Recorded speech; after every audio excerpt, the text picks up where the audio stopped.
Today we have a special person on. By the way, I'm Mike Koch. I'm one of the co-hosts here. We got Brian next to me, and What's up? he'll be in the picture here shortly. But we got a special guest, Daniel Sundahl. I hope I said it right. Did I? All Yeah, close enough. That's good. right. Sundahl, but that's all right. Yeah, awesome artist. Reached out to us. He has a new art book that he's promoting, Portraits of EMS. So what he does, and correct me if I get this wrong or not, but you work as a paramedic. You run, when you run difficult calls, or you run things that catch your interest, you're able to take that and morph it into a portrait that completely catches that moment. And I've looked at a few of them, and they're like you do a good job of catching that magical moment, of certain things. Yeah, that's right. Most of all the EMS images that I've done, they're all based on calls I've actually done myself. So and it's kind of the way that I process the calls that I've done. So I've been a paramedic for almost 15 years, so I have lots of calls in my brain. So I'll think of that call and then reproduce it. I'll either restage it or something like that, and then yeah, I think that's why I have so much emotion in it, because I'm reliving that call as I'm producing it. And then I just kind of remember what it was like when I was doing the call. And it's good therapy for me to Great. kind of process it. Yeah, I was looking at some of the photos. One that really caught my eye, and it made me laugh, but then I had to take a second and actually let it sink in, because it's one of those moments that everyone experiences, but you don't think too much about it, but definitely it puts a smile on your face. The portrait you did with it's a guy in the back of the truck right after like a code, and there's just trash and stuff all over the back of the truck. You're sitting there looking at it. Like, that's one of the moments that I experience. It's so much. It's like you run this awesome call, and whether or not it went good or bad, you get back out into the truck, and then you just look around. You're like, oh my God, what a mess. Yeah, that's really popular image, and I think it's popular because we've all done it. Right. Although I've never met you guys before, I get the same comment from paramedics in Australia and in England and Germany. It's the same. Like, we all experience that same thing. And it's just one of the things that all of us have been through. And that's my buddy Doug. He's a firefighter that I work with, and he's an EMT. And we did a call like that where we did this code, and then we were done, and we just walked back to the ambulance. We've all been there. And you're like, oh man, it's like a bomb went off in here. And then we clean it up, and then we gotta either go to a CT scan transfer for nothing, or we have to do it all over again. So we've all done that, and I think that's why my work connects with so many other emergency workers, because they connect to it. It's like they see it, and it's like, man, I've totally been there. It's like I'm going into everyone's heads and kind of pulling up their memories, because it's all the same. It doesn't matter in Florida or in Canada, people are sick the same way, or ambulances are the same. Treatments are generally the same. Right. So it's great that way. Yeah, man. It's that one, and the other one that really caught my eye is you're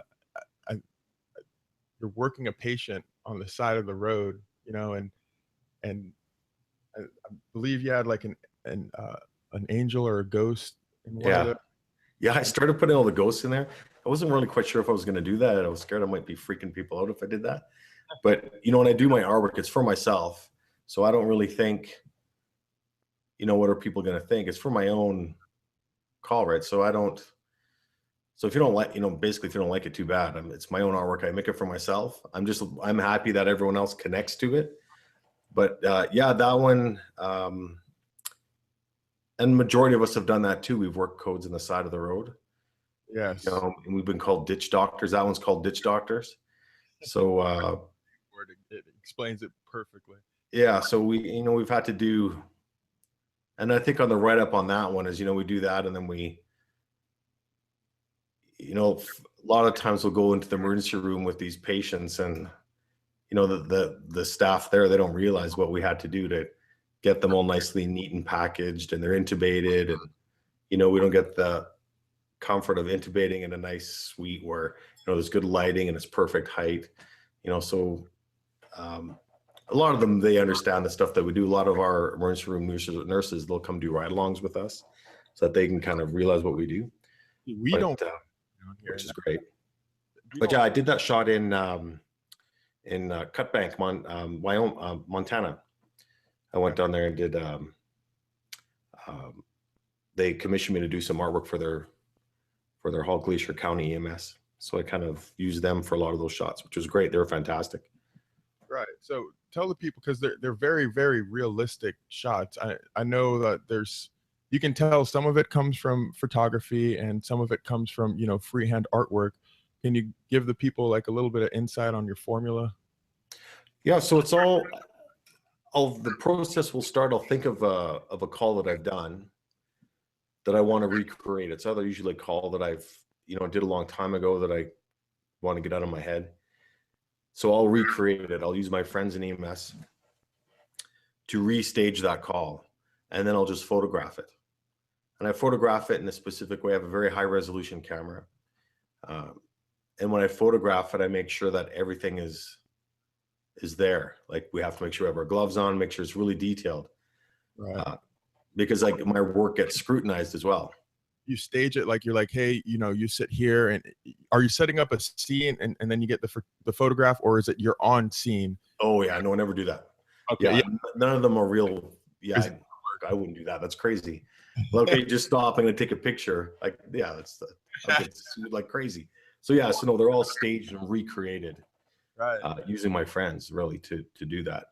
And then I'll photograph it, and then I'll digitally paint or draw on top of that photograph. I'll apply some filters through Photoshop and Lightroom. Like the ghosts, some of them I digitally hand draw. Some of them I put people in as ghosts and then just fade them in. It really depends on the image that I do. Okay. So which one came first?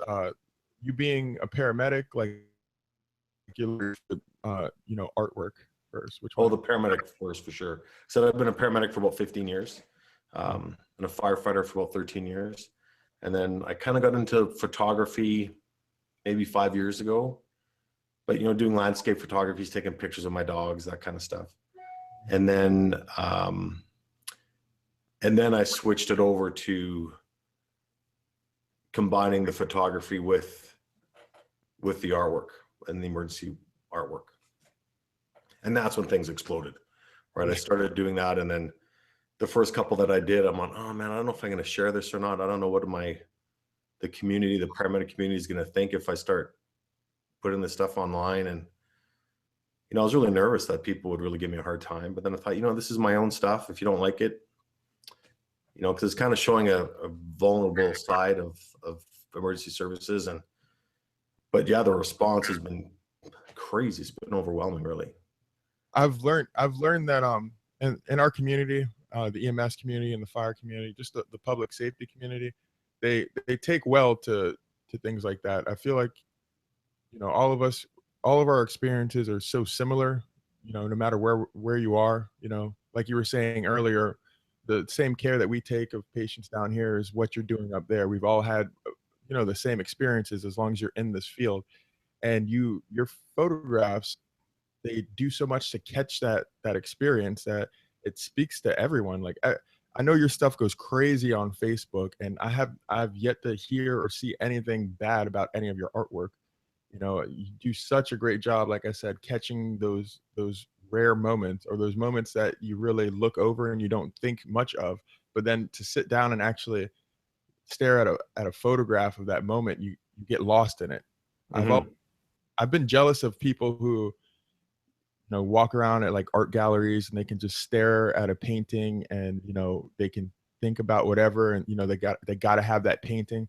But when I stare at your artwork, not only am I looking at like the awesome detail in your pictures and stuff like that, but it brings back memories. And that's what makes it so unique and so good, is that like I'll look at something as simple as one medic in the back of a messy truck, and just the look on his face, his body language of oh my God, I just got done dealing with this emergency that was just quite a bit to handle or overwhelming, and it's like you think you're done and you walk out to the truck and you're like, damn, I got to clean all this mess up, you know what I mean? And you catch those moments, and you start thinking about all these memories of calls you ran and those experiences you had, and it's great, man. It's something, it's almost a tool for meditation. Yeah, you know, when I started doing it, like I said, I wasn't quite sure if I was going to share it because I wasn't sure what people would think. But I get a lot of comments like that, which, you know, something that happened that I didn't think was going to happen was this sense of community for emergency workers that, for me, I really didn't know was there. But, you know, I'll post a picture and there'll be people that say stuff like what you said. They connect to it on that level because they've been there all around the world. You know, people will say that, you know, in Germany and everywhere, which is, so it's really kind of brought us together that, you know, someone having chest pain, it doesn't matter where you are, you're having chest pain the same. And so we're all going to deal with it the same way. But I never had that sense um, of community and connection to other emergency workers before I started doing this. Because really, when, you know, when you say stuff like that, you're getting into my head too, because, you know, when I create that artwork, that's a call that, and I try to recreate the emotion that I had at that time as well. So even my friends that I have that are posing in those images for me, I try to get them in that mindset, which is easy because they've all been there too. And then once I see that emotion that's there, then I take the picture, and that's what I use. But yeah, the connection that everyone can relate to it, no matter where you're from, as long as you've had that experience, and we've all had those experiences, has been terrific. And like you said, it transcends language too. So it's worldwide. Anyone from any country can look at one of those photos, I'd like to say, and be able to relate, you know? Yeah, my Google Translator has been I've used my Google's Translator more than in this last year than I've ever used it before. So yeah, it's Feedback great. though, right? But you know, the whole thing too is that what I'm trying to do is raise mental health awareness, right? So, you know, I do get some bad comments.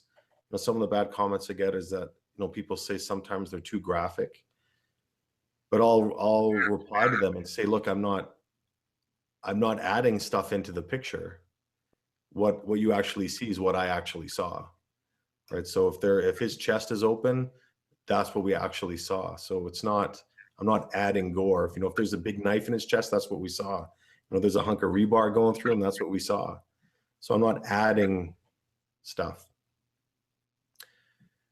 And then another bad thing is people thought that, you know, all my stuff is very negative, or it's, you know, it's a bit of a downer. But what I'm trying to do is raise mental health awareness for us. So I'm trying to show people the situations that we're in. Right. Are those people who are telling you that it's too graphic or it's too much of a downer, are those people in EMS, or are we talking about civilians? Civilians. Yeah, I can see it. Go for it. I would say that's because they have no idea what it's really like. You know, they really do think that we just go and we pick up some people and we drive real fast to the hospital and it's all nice and pretty back there. And, you know, that they just really don't have any idea, you know, and I don't think that this is a field that you can really understand unless you're in it. You can watch whatever TV show you want and you can try and read whatever books you want, but until you ride that box for, you know, a year, you're not going to have any idea what it's really like. Mm-hmm. I recently did I was a guest speaker at a camera club, and it was more about my techniques in photography and photo editing. But of course, a lot of my examples were my photographs. So when I was done my talk, no one really talked to me about the photography, like the techniques of photography or my editing. They all wanted to know, because none of them were in EMS or emergency workers. There were photographers, from some professional, some not. But all they wanted to do is they wanted to come up and ask me about the job. And a lot of them said, you know, I had no idea what kind of experiences you guys have to deal with. So, which was great. So my photography kind of transcended that, and they really got it after talking to them for an hour and a half. Even though I really wasn't talking about the experience, just showing them the images that I have done, they really felt, what it was like to be in that situation, which is what I'm trying to do. I'm trying to raise awareness of mental health and PTSD, and and it's kind of normal to feel the way that some of us feel after experiencing those abnormal situations. Did you have any personal experience or personal relations that really brought this subject to the forefront for you, or is this just a topic that is less talked about and needs to come to the forefront in our field in general? Oh yeah, no, I've had my share of, like I said, I've been doing this for a long time, and it kind of all started. Our platoon went to a lecture of a psychologist talking about mental health and PTSD. The service that I work for is very pro mental health, and they really take care of us and are really aware of it. Our chief is an old paramedic, street medic, so he knows what it's like. So he's really conscious and aware of our mental health, which is great. So we went into a lecture of a psychologist who specializes in PTSD for first responders. So the lecture that he had, he was going through all these things and listing off, all these signs and symptoms. And I'm thinking, holy crap, and I'm thinking to myself, I'm like, yeah, I'm kind of like that. I sometimes have trouble sleeping, or yeah, my appetite's kind of weird. Yeah, sometimes my relationships are a little bit different, or sometimes I'm shut off. I don't really want to talk to anybody. I'm thinking, shit, do I have PTSD? I'm like, holy crap. So I went and had an appointment with a psychologist, and he said, I did some tests, and he says, yeah, Daniel, anybody that's been working in EMS as long as you have, it's normal to have those types of reactions. So you do have a mild form of PTSD, but it's a normal reaction to abnormal situations. And anyone else in your experience level has that same thing. So it's normal to be experiencing those things. For some people, for me, it was an accumulative experience versus, one experience that triggers me and then I go off the deep end, which usually happens, or how people recognize it. So once I kind of started looking at that stuff myself, personally, a bit more about some of the calls I've done, then I started thinking about the calls and thinking, I did this call, 12 years ago, and it's still in my head. It shouldn't still be in my head. So that's when I decided to, reproduce that scene through my artwork. And, it takes a long time to finish a piece between, setting it up. It takes a few hours to set it up, make sure everything is right, make sure we all have the preload boxes on the floor. We're wearing gloves, goggles, the IVs, the monitors, accurate. So it takes a long time to set that up. And so you were kind of reliving that scene in a way. And then I bring it back to my studio, and then I spend days on the detailed work. So by the time I'm done, I've kind of processed that call out of my brain, and it's like my own therapy for getting through those calls. You get closure. Oh, sorry. You get closure. Yeah. I get to this, like, it's processing it. I'm getting it out of my brain through my artwork. So for me, I'm lucky that I have a route to get out of, to process those. A lot of guys don't, right? It just stays in their brain until it kills them through suicide, which is, the rate of that is unacceptable. It's crazy. Like, it's unbelievable how many guys are killing themselves just because they don't, there's no way out for them. They don't have a way out. And this is my way of kind of raising awareness for that. And I'm so grateful that you exist, just because of what you're doing. You're not only are you bringing awareness to people who don't know much about EMS, and you're getting exposure that way. You're letting them know the things that we have to deal with, but the people that are in EMS, you give us a great sense of community, knowing that there's other people out there who feel the same way, and knowing that you're not the only person going through this. It actually is a much bigger problem than just you. It's almost everyone, you know what I mean? And I'm jealous. I'm jealous the fact that you have that creative ability to just go and take something, because there's so many things that linger in my mind, and you know, I don't have a creative outlet like you where I can just go and take that and put that somewhere and make something out of it, make something amazing out of it, make something beautiful out of it. And so I'm very grateful that you exist. Well, I feel really lucky that I'm able to do that. Yeah, I feel great that I'm able to do that. And I'm very fortunate that I can.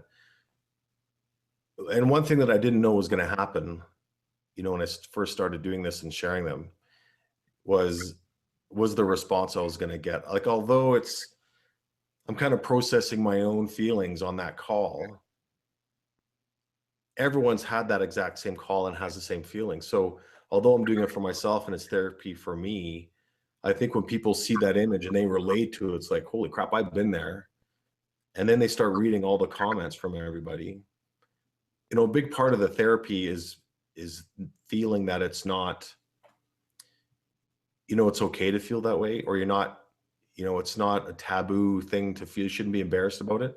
So I think when I post that and everyone sees, you know, hundreds of comments from so many other paramedics and EMS workers, how they're feeling and how they relate to it, that in itself, I think, is therapy for people, because then they realize, yeah, wow, you know, I feel that way. And I was kind of embarrassed about it. But, you know, this guy drew a picture of my brain and my experience, and all these people are completely related to it. Well, I'm not alone at all. That's kind of must be normal how I'm feeling. And that is a huge part of therapy, is to have that realization. Yeah, it creates in a way like a family kind of environment where you don't feel alone anymore. Yeah, you know, and it's been really, really supportive. A big chunk of the book that I'm selling, I've started a scholarship fund. I saw that. Yeah, so that's going to go for, I'm going to sponsor someone to go, or hopefully more than one, which I think I will, to go to the the International Critical Incident Stress Foundation. They have a big conference. They call it a Congress. They do it every 2 years. It's going to be in Baltimore next year. Actually, in 2017 is the next one. And when you go there, you'll learn about critical incident stress and suicide prevention, and, you know, how to deal with those things.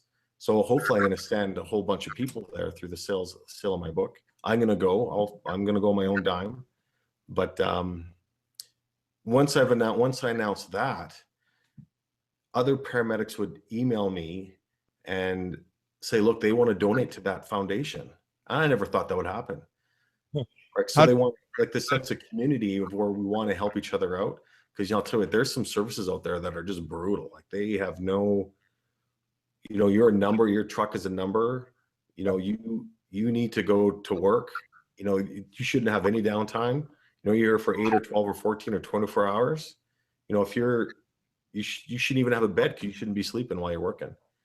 You know, so they see you as a number, as a, you know, what's your production time per hour, you know, and that's brutal. You know, that's terrible. So that's really having a mental, you know, really negative mental toll on some guys. That I got to get some terrifying emails from guys that are, you know, on the brink of just putting a gun to their head because they have no outlet. They don't feel any support. They don't have any, because the service that they work for is, you know, they don't see them as people. They just see them as a number, you know. So for people to donate, do they go to your website, dansunphotos.com? Like, I know this book. Yeah, I'm going to post a link on there. So if you go to dansunphotos.com, now that the books are actually going to be coming out, like, you can buy them now, but they're, I'm actually getting them from the printer on Thursday, and then they're going to be mailed out. I've sold quite a few already, which is great. But now once they're going to start going out, then I'm going to start really, it's a GoFundMe page that I started. And for anyone that wants to, I never thought I would need to do that. But the fact that other people are saying they want to help, donate to help ourselves, it's first responders helping first responders, which is fantastic. I love it. Right? That we were looking out for each other. I'm lucky in the service that I work for that I feel supported. But man, there's some services out there that they're not getting the support from their employers. So, you know, the community needs to help these guys out. So go ahead whenever you get a chance to send us that link, and we'll post it all over our social media as well and share it in our market. Yeah, no, I will for sure. That's like it's great. So I'm hoping, and the process is going to be, you know, they'll have to write a letter or write an essay or something, and then, you know, there's going to be 4 guys from the International Critical Incident Stress Foundation, and then myself, and we'll read the resumes, and we'll kind of choose who's going to benefit the most from this conference. And, you know, I'm hoping to send lots of people, which would be great. I think it's going to be really fun because, you know, I'm going to go, a bunch of guys from my fire department are going to go, because I think the city's going to, you know, the city, we have a critical incident stress management team. And hopefully the city's going to send them to that conference. And I'll go. I'm going to pay for myself. I'm not going to use any of the money from the book to pay for my way. So that way, the more money that I get from the book sales, the more people that I can send. So hopefully there'll be a whole group of us going to this thing, which will be another sense of community too. And I'm really excited about that. That's going to be great. Yeah, I'm glad stuff like that exists. You know, it's the first that I'm hearing that this conference or the Congress even exists, man. And I'm really happy, and I'm definitely going to check that out too, because it's such a great idea, especially to get the proper training and to get the sense of you're not alone out there, or, you know, or different techniques to how to deal with the stress that we deal with, and how to spread that knowledge to other people that we work with, you know, because it's so easy to get burnt out and it's so easy to get depressed, you know? Yep. But that's normal. Like, it's a normal, when it happens, people are like, oh, I'm mentally weak. No, man, that's not the case. That's a normal reaction you're having. The physical reaction. Yeah, to the messed up things that you experience. Right. And you experience abnormal things, so it's normal to feel the way. But there's things you can do to mitigate that as well. Like, there's treatment for it. Right. To make you feel better and be a more effective emergency responder, or ways to, you know, deal with that stuff. One thing that I hear a lot, and it really aggravates me, is whenever some people, not a lot, but some people, whenever it is brought up to them that hey, so and so is feeling this way, you know, one of the reactions I hear is, well, they should man up. You know, they just need to man up. Yeah. And it's not about manning up. You know, manning up is when you agreed to put your life on the line for somebody else's life.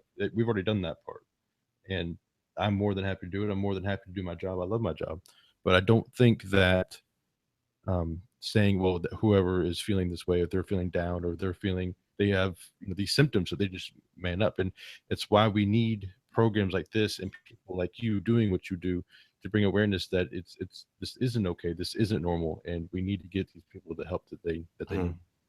But really, like, what takes more courage? Does it take more courage to, you know, ignore the feelings, the normal feelings you're having after going to a, you know, pediatric trauma code on car accident, and pretending it doesn't bother you, or saying, hey, you know what, I'm a bit messed up from that, I need to take the rest of the shift off? You know, what takes more courage to do? I think it takes more courage, or I think you're more of a man or more of a woman, or it takes more courage to say, look, I messed up. That call really, you know, affected me. I need to talk to somebody, versus, you know, don't say nothing, or be embarrassed about what other people are going to say, you know, if you do say that. So you can't let stuff like that build up, you know. It's not a manning up issue, because I'm sure a majority of us don't have a problem manning up and dealing with the problem. It's the fact that when you do man up, what you're doing is you're essentially digging yourself a little deeper. Yes. I'm going to push this to the back burner, and, you know, I can keep pushing through this, but, you know, eventually that stuff is going, it builds on you, and eventually it will become overwhelming if you don't do anything about it. And that's when you're going to start, you know, dealing with, you know, the physical symptoms of depression, or even anxiety, or, you know what I mean? And they manifest in ways differently in each person. Well, yeah, you have to deal with it, or otherwise it's going to deal with you. Yeah, Right? It's not going to go away. And Yeah. unfortunately, I've talked to a lot of families of first responders that have committed suicide. Right.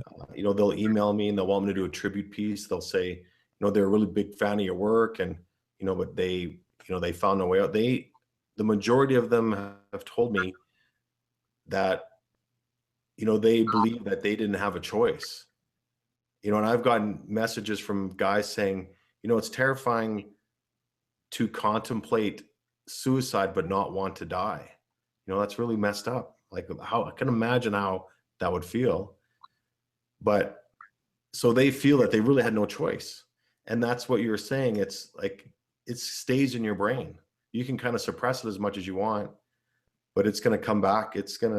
You deal with it, or it's going to deal with you. It's not going to go away. Yeah. Going back to what you're saying, I've had that feeling before, when it comes to suicide, and it's not necessarily that you want to kill yourself. It's kind of like, it's more of a morbid curiosity, or something where it's like, it's so easy, it'd be so easy to end it. And and sometimes you get curious about what's on the other side, or just kind of. Some guys have told me that it's, they're curious about the sweet life of suicide. Right. I've had I had a paramedic in London tell me that, and a paramedic in Los Angeles tell me that. They both said the sweet life of suicide. Well, we deal with death so often that it's not a big deal for us anymore. You know what I mean? It's not a huge deal. It's not like I'm not gonna. We all know that that there's not gonna be like the room gets cold and you feel the spirit leave the body, or things like that. Like it's weird. I joke with people all the time. You think you're gonna die in this graceful manner, but more than likely what's going to end up happening is you'll probably be some old lady, and someone will be pounding on your chest, some little 20-year-old be pounding on your chest doing CPR as they wheel you into the hospital with your titties hanging out. And like that's not the graceful death people imagine. People get caught up in this Disney fairy tale with death, and so it's not a big deal. Go to sleep and wake up dead. Yeah, that's sometimes. But for us, it's so easy for us. Right. Yeah. I had if you wanted to end it, you just go into your ambulance and take some fentanyl and morphine or Versed and go to sleep, and you just never wake up. Yeah. So you really torture yourself. The drugs are so accessible to us that it's easy for us. Right. So everything just seems to line up to, I can't deal with this anymore. I have no choice. This would be so easy, and I won't have to suffer anymore. But there's a way out. I recently did an art piece specifically about that topic. About it was the guy that was on the beach, and he's got the syringe in his hand and it's full of narcotics, and I put a cloud of demons around him, but he's in this beautiful environment. He's like on the beach. There's a sunset. It's beautiful, but he just can't see past this cloud of demons around him, and he's about to end it. So there is a way out, and I have, I've talked to other medics that have got, that have received the therapy that they needed and found a way to process those demons in their head. Right. And, and they're out, and, they feel so much better, and because they got it out of their brain. Right. And they're so happy that they did, because it literally have, saved their life. I remember getting that therapy. I remember hearing, There's my phone. Turn off here. Was a temporary problem, and I truly believe that, because I truly believe that there is nothing that we experience in our life that we can't eventually work through. Right. It may be that it takes us quite some time, and it may be that we need lots of help from somebody else, but you can work through it. There are people out there who will hold your hand, who will give you a shoulder to cry on. And that's something that everybody needs to know. And I think that a lot of times in our field, after the code is done, or we arrive on scene of a suicide, or just oftentimes when somebody has died, if you already have those thoughts in your head and you look at this person and you see maybe it was a horrific car accident, or maybe you knew that this was a frequent flyer and they had a problem. you look at them and they're like, wow, they're no longer hurting, they're no longer crying, they're no longer suffering. That's what I want. I want to not feel that way anymore. So why can't I just go ahead and I just take my own, and then I won't be hurting anymore. But The weight is off your shoulders. yeah, and I understand. I understand the thought process, but I know that that's not the answer. I know that there's always somebody out there to help you. Yeah, and the thing is, you can't deal with it yourself. You need help. So it's embarrassing. A lot of people feel embarrassed about the feelings that they have. So it's important that people feel that they're not alone, which is really why I make my work so accessible. I want so many people to see it so that they can read comments and realize that, they're not alone. That's the first step. Right. And the second step is the majority of the time you can't deal with it on your own, right? You try to man up and deal with it on your own and suppress it, but that's not going to work. You need help. You need to get some type of intervention to relieve that pressure and to get that out of your brain. And there's people that specialize in therapy for first responders that have seen the things that we've seen. That's their job. They specialize in it, and it works. When now I may have missed this earlier because I was trying to mess with all of our settings and such. How long have you been a paramedic? 15 years. And what drew you into this field in the first place? And did you have any idea of what you were getting yourself into?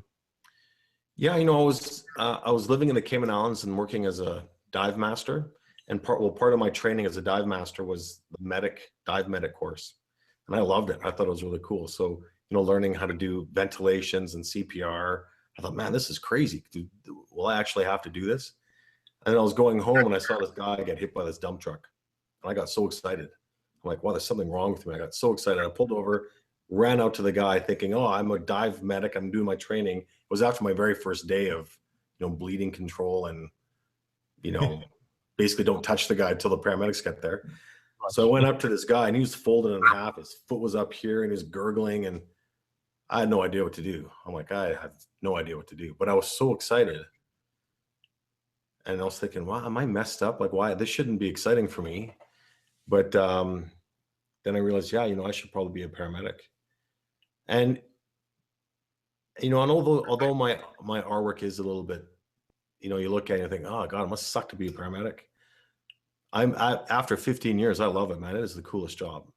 To be a paramedic and a firefighter, man, I still love it. Like it's just so cool because we do a lot of good too. I've saved lives. Like you can't, what other job can you say you really made that type of difference in someone's life where you really, you saved them? It doesn't happen too often, but yeah, so I still love it. It's an amazing job. Another level of gratification that you get out of the job, especially when everything goes well and you get that, not necessarily praise, but it is nice to hear a thank you or to feel like you did something. It's a sense of accomplishment and gratification that you really can't explain to an everyday person, because you're not dealing with those high intensity moments where you push yourself to the limit, or you're in a scenario that's just this completely like a really, really critically stressed environment or extreme stress environment, and you're functioning at your full potential, and then the outcome ends up being a good outcome. There's no other gratification like that feeling of gratification you can really get, at least that I've noticed from other things, just because you're playing a life and death game, and when you win that game, it's absolutely amazing. It's a great rush. Yeah, it's the biggest show on earth is what I say. We're players in the biggest game. And one of my favorite art pieces that I just did, it's the paramedic and his partner, and they're working this guy who was sliced open. And then, if you look closely, there's death is sitting in the CPR chair. He's ghosted in with his big sickle. And then the ghost of the spirit of the patient is in the wheel well, and he's screaming because he sees death there. And then in reflection, there's an angel touching the shoulder of the paramedic who's intubating. Right. So there's a lot of stuff going on there. And who knows what's going on, really? Like, we just see so much, but it's like that is like the biggest show. Like, that's the biggest game right there. So we're front and center in the biggest game that there is, and how cool is that? It's very cool. That's to have those players in it, that's a pretty big deal. Yeah, it is, and it's kind of a cliche, but a lot of the medics and the EMS personnel in general will get that Racing the Reaper tattoo or Race the Reaper on their car or something like that. And I kind of feel like that's what we do. And and when you win that race, when you are able to get that person to the hospital or even on scene, you get a code save and they come back and they start talking to you. I mean, that it's just one of the best feelings. It's an amazing feeling. And no matter what kind of civil rivalry you might have with another unit on the road or anything like that, whenever you hear somebody else has a code save, at least that's been my experience so far, that other unit has always come up to you, hey man, good job. Yeah. You did a good job. And it's just something about that type of situation transcends all other pettiness. It completely changes your outlook.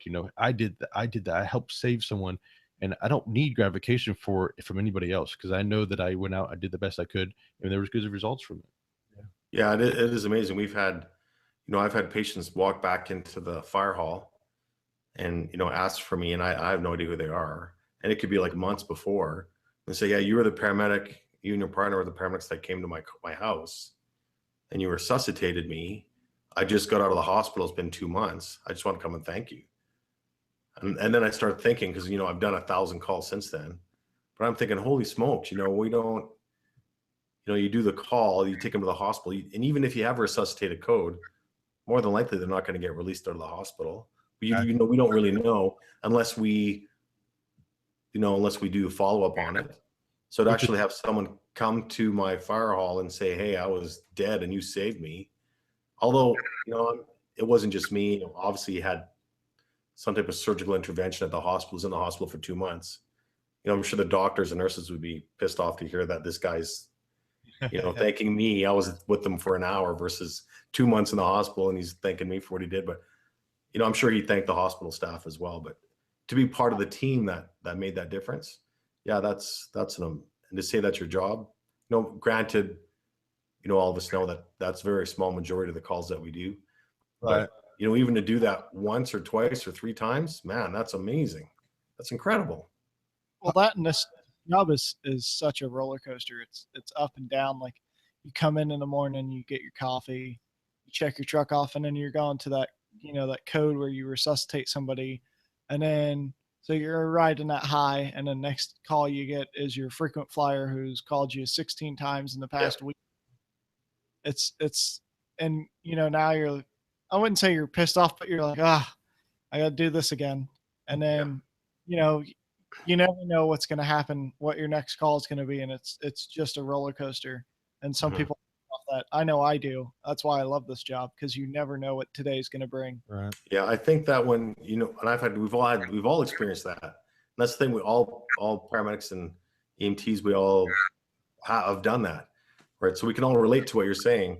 But I've done that too, and I think the frequent flyer that, okay, I'm giving you another ride because you got a sore stomach again.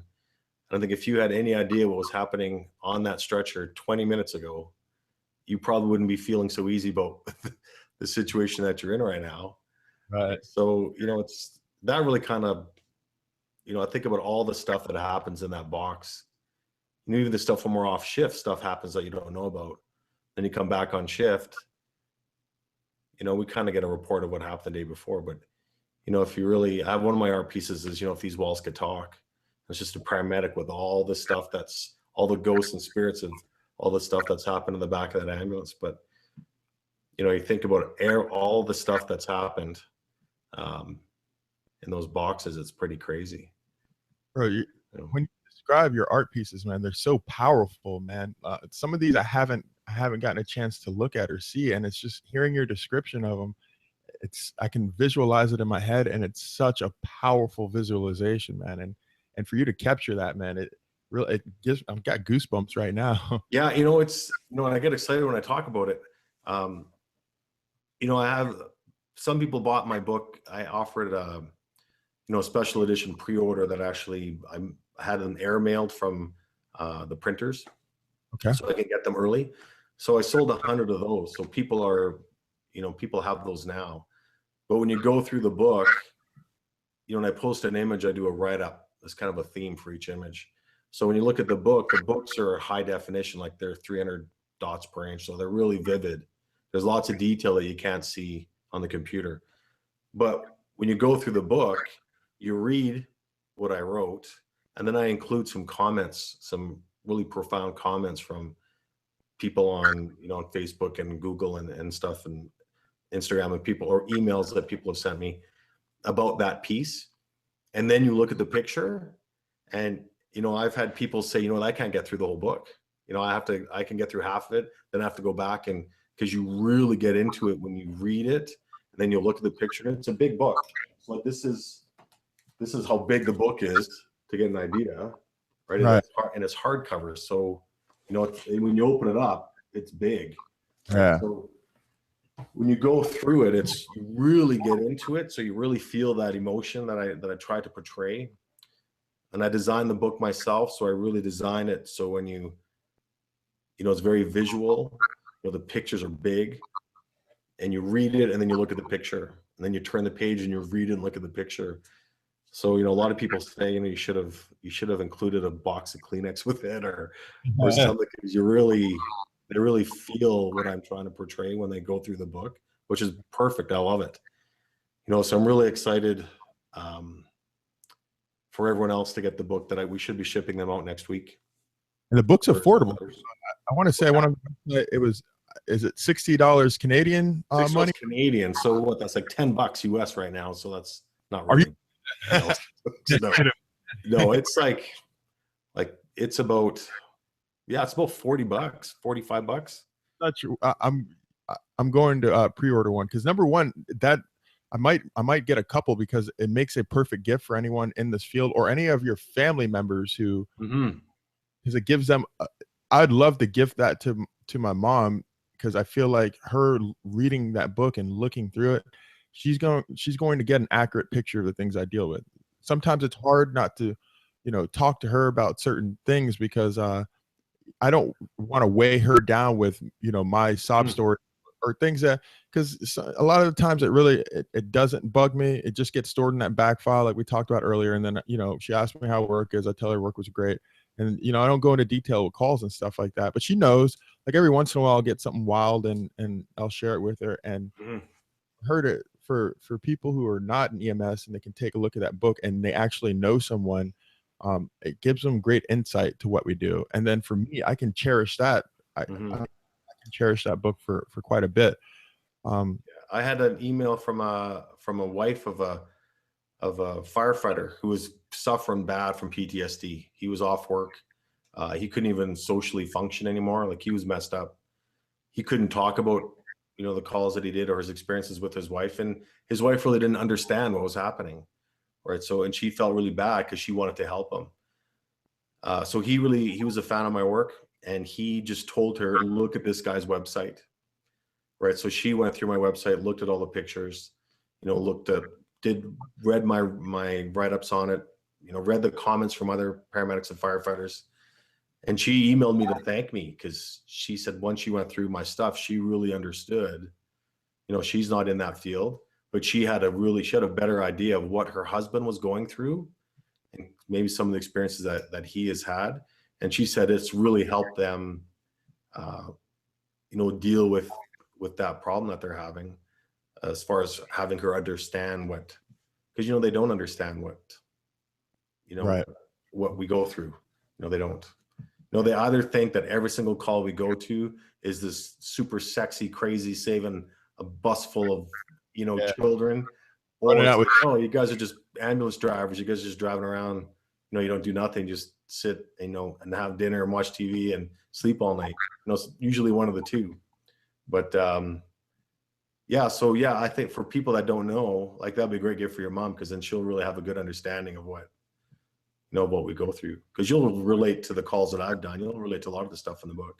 Have you ever thought about going a comedy route? Because you could easily take some of the things of EMS, and you could make that would sell just as well, because especially if you capture those funny moments, man, those moments where it's like, I can't really even explain it. You know what I mean? Like, no one is ever going to believe that this just happened or this person just did this, you know? Yeah. Yeah, I know, you're right. Yeah, and you know, we all relate. I can see you guys, you're totally connecting with what I'm saying. It's the same here in Canada as it is in Florida. Like, it's the same stuff. Yeah. So people say the same things, and they, you know, I'm lucky enough that I'm starting to travel a lot with my artwork. People are commissioning me to do other artwork for the new stations, or, you know, they're bringing me as, you know, as a special guest for conferences. So I set up my artwork there, and which I love doing, because then I meet a lot of guys like you in person. Right. And I talk to them.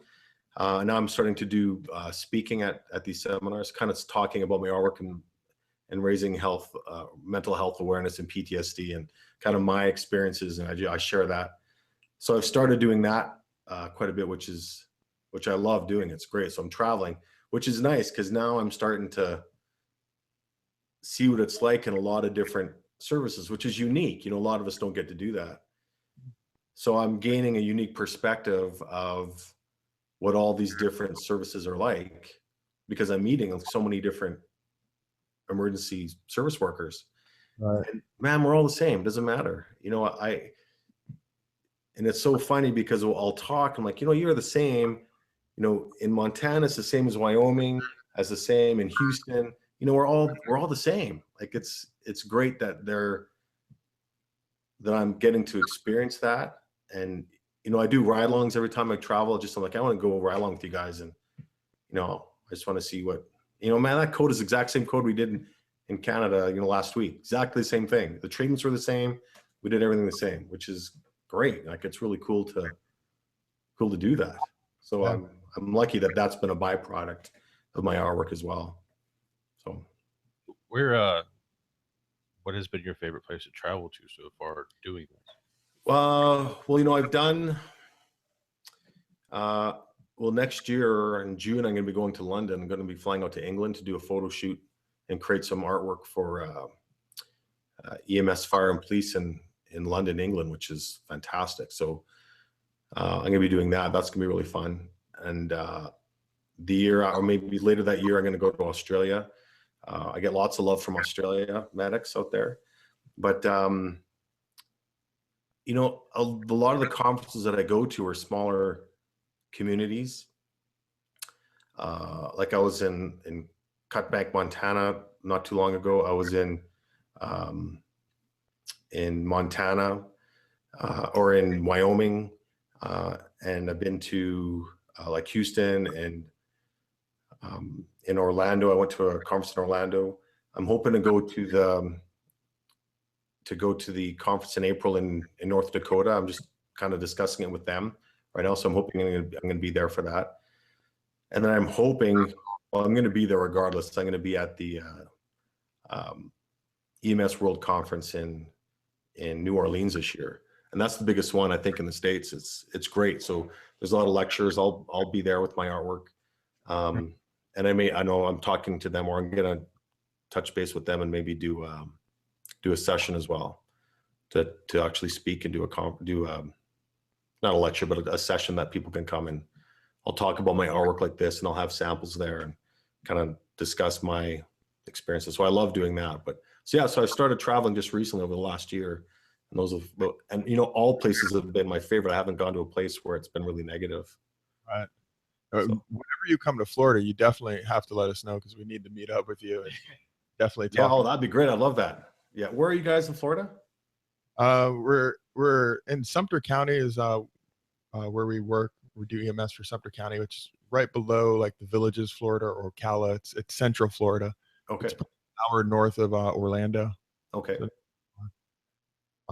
let me ask you something. Do you ever plan on branching out into following the chain of EMS? So we'll have patients in like the ER setting, and, you know, reaching out to doctors and nurses that are dealing with the same things we're dealing with as far as the PTSD, because it is two different pictures, but they still, like, we deal with stuff. We get to see it, the nitty gritty. We're getting into the scene where it's not really tampered with. It's very raw. And then we try and clean it up as much as possible and package it up nice for the hospital.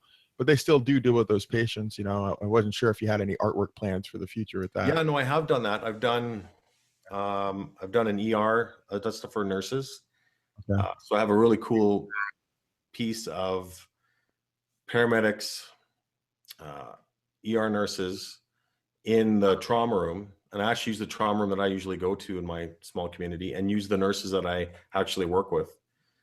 So, that piece is very popular with nurses.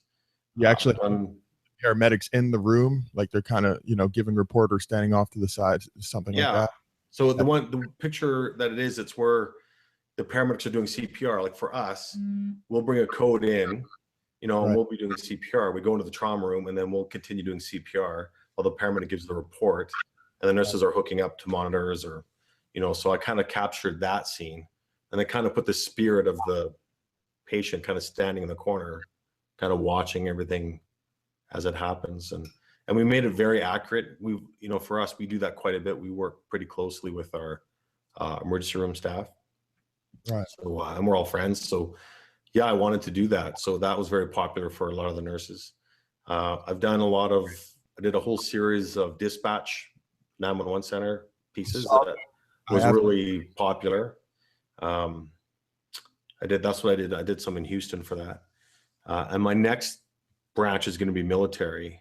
I don't have a lot of, I haven't been in the military, so I don't know, I don't have a lot of experiences to draw on. So I have to interview some guys. So I actually applied for a military art grant, and they're going to implant me with a unit for like a week. And I'm going to travel with them for a week and get, I'll interview these guys, get photos and get enough, motivation, hopefully, for my next book. I want my next book to be all military, because that's even worse. 22 vets kill themselves every day from PTSD related suicide. It's unbelievable. Every day, 22 guys. So that's going to be my next kind of topic. Yeah. Yeah, well, I saw a picture. Was it military police, Canadian military police, that you had in this art book coming up? It looked like a female in a red uniform. She had a hat on and was kind of looking downwards a little bit. Yeah, that's Royal Mounted Canadian Police, so RC, our Royal Canadian Mounted Police. So that's like our federal police unit. All right. So that's like the Mounties with, they got the red surges and the Stetsons and stuff. So, or the hats. So, the smaller communities are policed by RCMP. So they see they experience a lot of PTSD as well. So we've had a lot of shootings where, the police were killed, the RCMP units, and that happens, quite a bit up here. But so I want to do something specifically for them. And that's one of my favorite pieces, that one with, like, again, there's really nothing.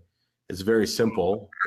It's all black in one part, like it just fades in and just to the red jacket. And I really like that piece. So another one that I really liked a lot, and it could easily be like a movie cover, is the cop, and he's just sitting there. He's got the gun in his hand. It's on his forehead, and you can just tell he's thinking about something very, very troubling. You can just, I look at it and I feel the stress that he's going through. Well, if you look closely at that one, there's actually bullets flying over his head and going through the glass. Yeah, so look at that one again. There's bullets going through the door and they're just right above his head. So that one, it's, he's thinking, he's getting shot at. He wants to get the hell out of there, but he needs to protect his community. So he's waiting for a chance to return fire. And so I wanted to capture that thought of,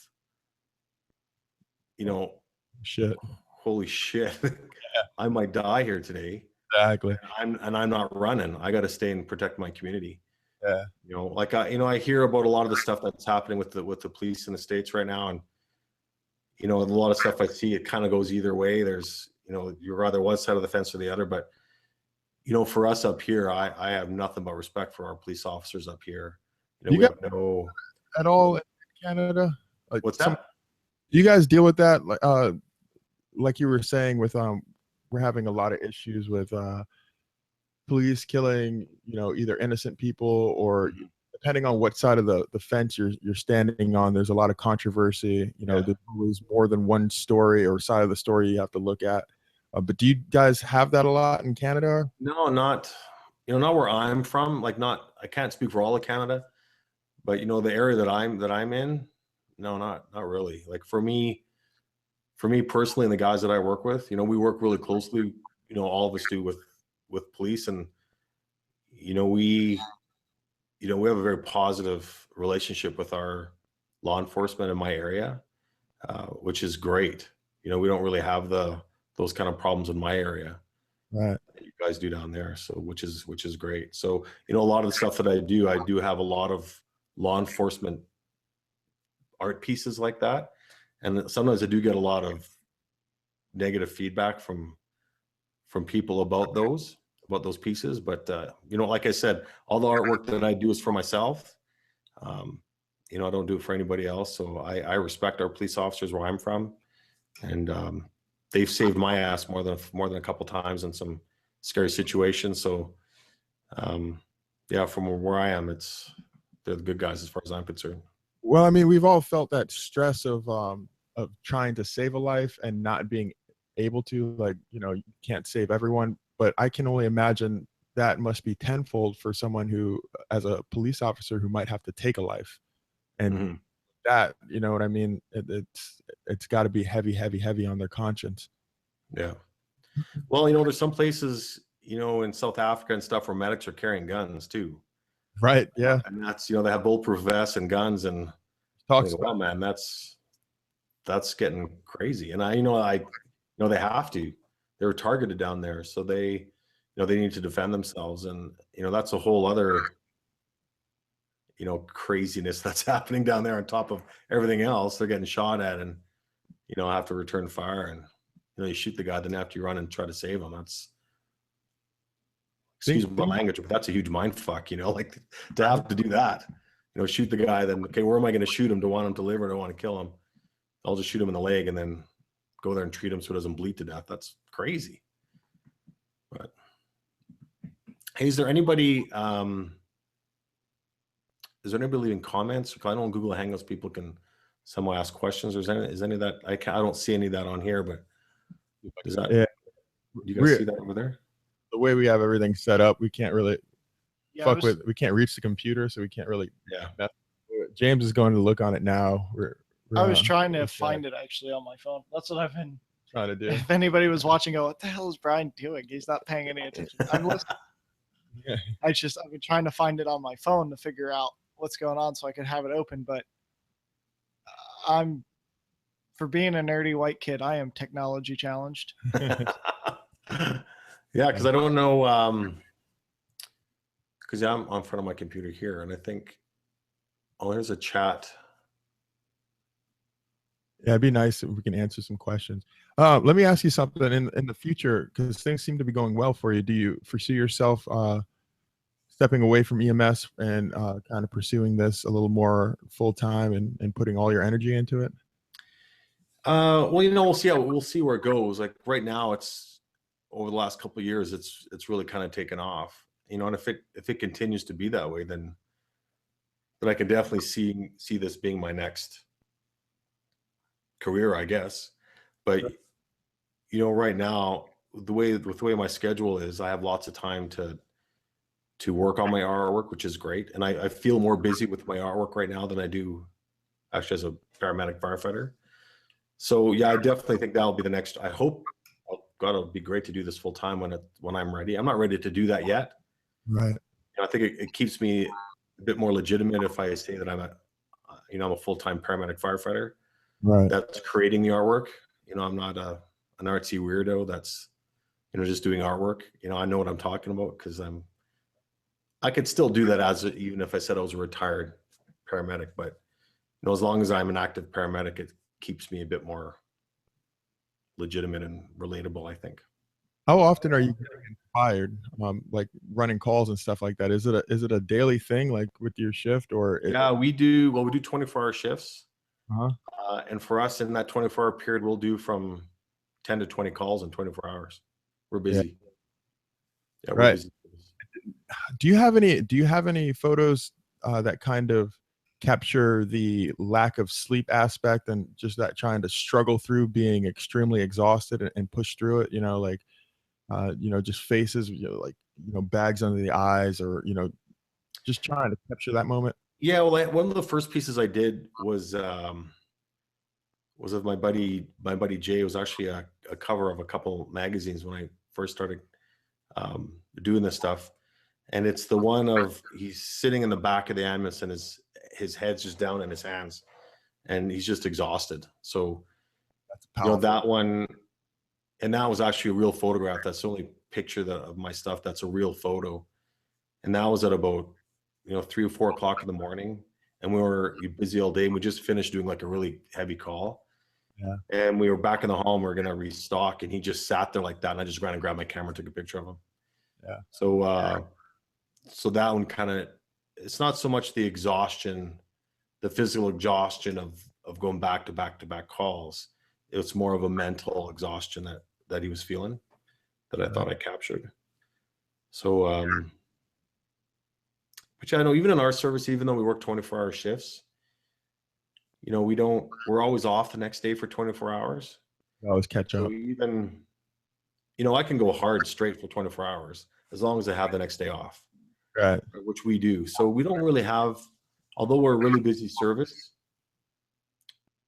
I don't think we really have a big problem with fatigue and with us, with the way our schedule goes. Because, we're either going to be off the next day or off for 5 days. So we have a lot of recovery time, even if we are really busy for 24 hours. So even when we come back to work, we're usually well prepared to deal with it straight. It's, it's when you're doing back-to-back calls for 14-hour night shift, then you sleep all day and then come back the next day and have to do it. That messes with you, right? That causes more fatigue to do it that way. What were you saying, James? Yeah. Anyone who's listening on Google Hangout, feel free to type in any thoughts, and we'll make sure that we address them when we're talking. Once again, definitely make sure that you go to dansunphotos.com. Buy the art book. Definitely, it's worth the money. The quality of his artwork is so in depth that you can look at a picture and be lost in it for whoever knows how long. Time just doesn't even matter anymore. You just stare at it and you can think off, and you feel one with the picture. You just do I can't say it enough, man. You do such a good job of you really paint that picture. You have a great creative side, man. Great, thanks. Yeah, no, I said, I reproduced the calls that I've done. Right. So, I try to, when I set them up, I kind of get back into that mindset of what I was like when I was actually doing that call. So it's, and then I get, my buddies that are staging it for me, before I'm ready to take the picture, I'll describe the scene to them. So try to get their mind in it. And then when I see how I felt in their faces, then I take that picture. Right. Okay. And then when I'm painting it, I'm thinking about that call. So I'm in that mindset when I'm creating the artwork. And, even when I talk about a specific piece, I kind of get back into it a little bit. Right. And then I start getting passionate about that specific scene again. So, I guess, yeah, it does come out in my artwork. So you can see that. People have asked me, I did this call. Can you create this image based on this call I did? I'm like, well, no, I can't, because I haven't done that call. If I did that call, then I would. But, I can't, unless I've done that call, it's not the same, right? I have to be in that mindset to create it. So when you look at it, you really feel like you're there. I was going to ask you if West or not, but that it makes sense because it's such a personal art piece to you that it's something that you would have had to experience to really create it the way that you do. Mm-hmm. How long does each one usually take you, each painting? Yeah, each one takes about a week to do. So, I'll start and I'll work on it a couple hours every day, and then I'll come back and look at it with fresh eyes. And sometimes I just trash it, after coming back after working on it for a few hours. Or I'll do some minor changes every day until, I come back a couple times and realize, yeah, I don't need to, that's how I want it to be. And then that's when I post it, is when I'm, and I feel like I don't have to make any changes on that. So yeah, it takes about a week. So besides the military art book that you want to put out, is there any other plans for the future, or has anything popped into your brain thinking, okay, that might be a good idea, it might be something I want to pursue? Yeah, I'm just gonna keep doing what I'm doing. Like I have, I'm creating a lot of artwork. I have had a gallery that wants to show my artwork. So I think it'd be really fun to actually travel with actual prints, because showing it online is great, but the majority of monitors are 72 pixels per inch, so that's not, to actually see the work in print, in definition and depth and true color, it's even more powerful to see it in person. So I'd love to, if it got popular enough where there was a demand for me to actually travel with, I'm like you, I like big art pieces. So I have one room in my house and it's just all huge art pieces. So when I have clients come over, I do a lot of other photography as well. So I have clients come over and they'll, I use that room as a sample for, this is what metal, this is canvas, this is bamboo paper.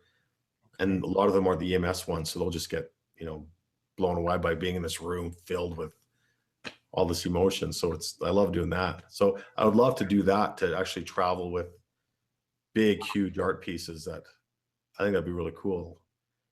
You being able to do that, man. Cause like I said, it's just a matter of promoting it and getting it out there for more people to see, because if you see it, you're going to love it. So when you have quality material like that, it's only a matter of time before it takes off and you're able to support yourself and do big things with it, Well, I know that. Yeah, Sorry, go ahead. I do bring, when I go to these conferences, I do bring probably 8, larger pieces, so that people can actually see real prints of them. And I usually bring like a metal one and a canvas one, a bamboo paper one or something that they can see. And that's really nice too, that, when I do travel to the conferences, I will bring actual art pieces with me for them to look at, or even smaller prints as well, that they can see them in full resolution. I do know that, and that would be, when my wife and I try to travel a little bit, and she always try to take me to the art galleries, and I appreciate the actual art more than the modern installations. I would love your art up in the wall and be able to just have all day to spend in that studio and just stare at it and really, really absorb it. Because I know I initially discovered you on my timeline. Just somebody had posted one of your photos, and then another person, and then another person, and then the next thing I know, my screen is just flooded. Yeah, sorry about that. Yeah. My stuff, yeah. And it's awesome. And I start looking through this, and that was my initial reaction when I first started looking. I was like, man, this guy gets it. Like, and I knew nothing about you at that time. This guy's got to be in this field. There's no way he is able to capture this feeling that I have had in this photo without having to experience it himself. It's just I don't think it's possible. So yeah, I think that I would guarantee that the demand is for that now, even if it's may not be very vocal. I don't think you'd have any trouble at all. I really don't. Yeah, and our work is very subjective, right? It's not, my mom has told me that she really doesn't like my stuff, right? She doesn't really want to, she just, and which is totally fine. There's like, that's what artwork is. You love it and you connect to it, or you don't, right? So most people that aren't in emergency services don't connect to my artwork, and they see it as graphic, and they wouldn't even want it. Even a lot of emergency response workers, they don't want my stuff up on their walls, because it reminds them of kind of the crappy stuff that they've done. But the majority of people that look at it, they really connect to it, And they just, although it's, people have told me that my work it's horrific but beautiful at the same time, right? So they connect to it in a way that somehow makes them feel better, which is really unanticipated for me. I didn't think that.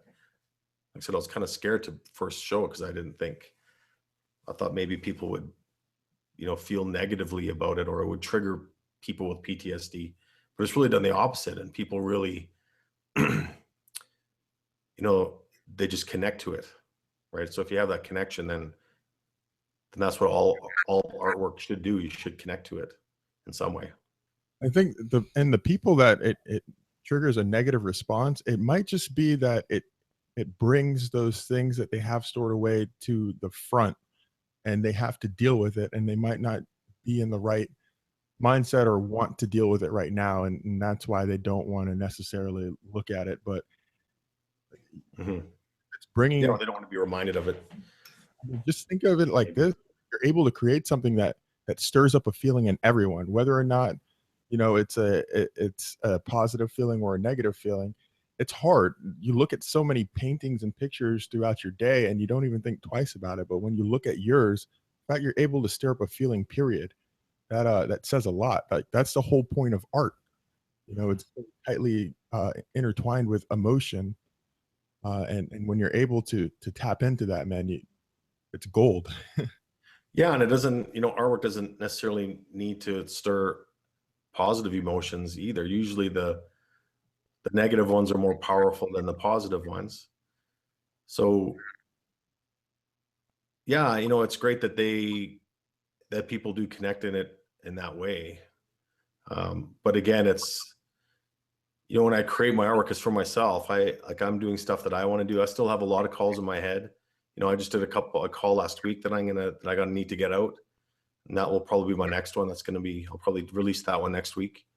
Give us a preview of what it might be. Yeah, we went to a suicide in an old folks home, which is another thing that doesn't. So I'm going to do a little write up about that. And I've gone to a lot of suicides in nursing homes, right? So it's not. So that's something I kind of want to bring up about, our senior citizens and how they're feeling in the situations that they're into, the point where they want to kill themselves. So they're going through a pretty rough time, and it seems like we're just sticking them in these nursing homes and waiting for them to die, but they're having a really difficult time there. They must be, because I work in a small community, and I myself have been to probably 5 to 10 maybe senior citizen suicide. So that's I don't know if that's common everywhere or if that's just in our area, but it's the last one was pretty graphic. So I'm gonna kind of just process those feelings that I had when I went into this guy's room. Right. So I have the vision in my head of how I'm going to do it, and then post it and just do the write up about, when we go to nursing homes or have patients, senior citizen patients, we need to treat them with the respect they deserve. They have a lot of experience and a lot, we can learn a lot from them, I think. Yeah, a lot of times we just shove them in these homes and drug them up and wait for them to die. So Yep.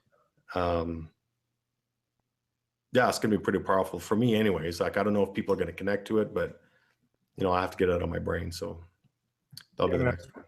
So whenever you're done, you just upload it to your website, or how?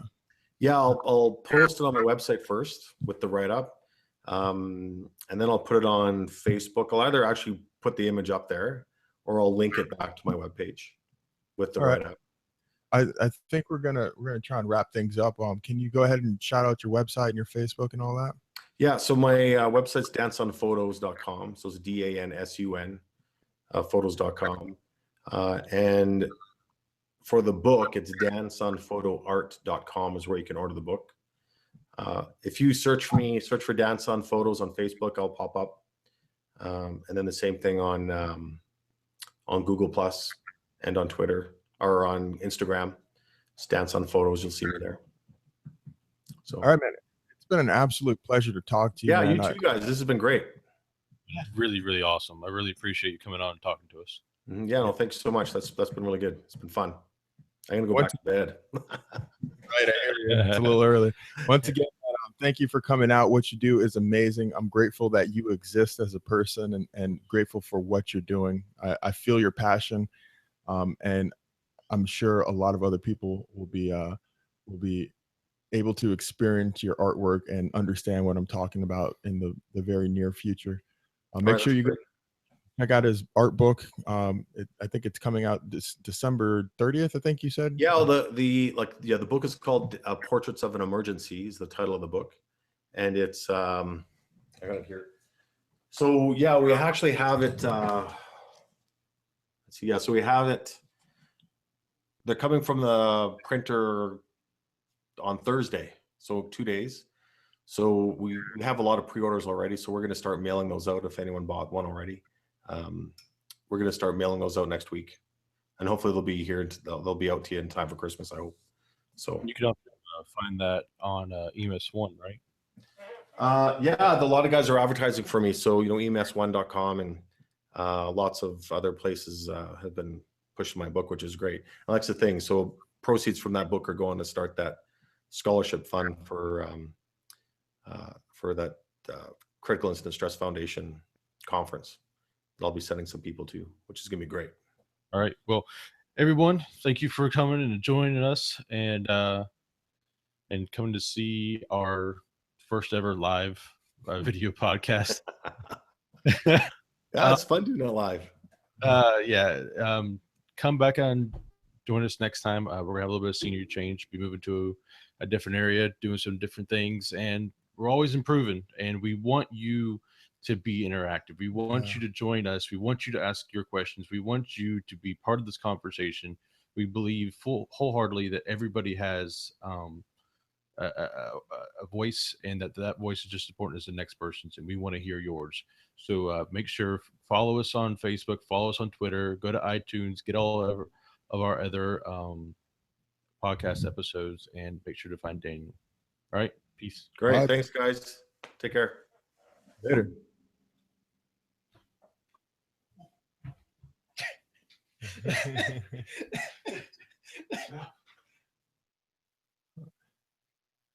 All right, bud.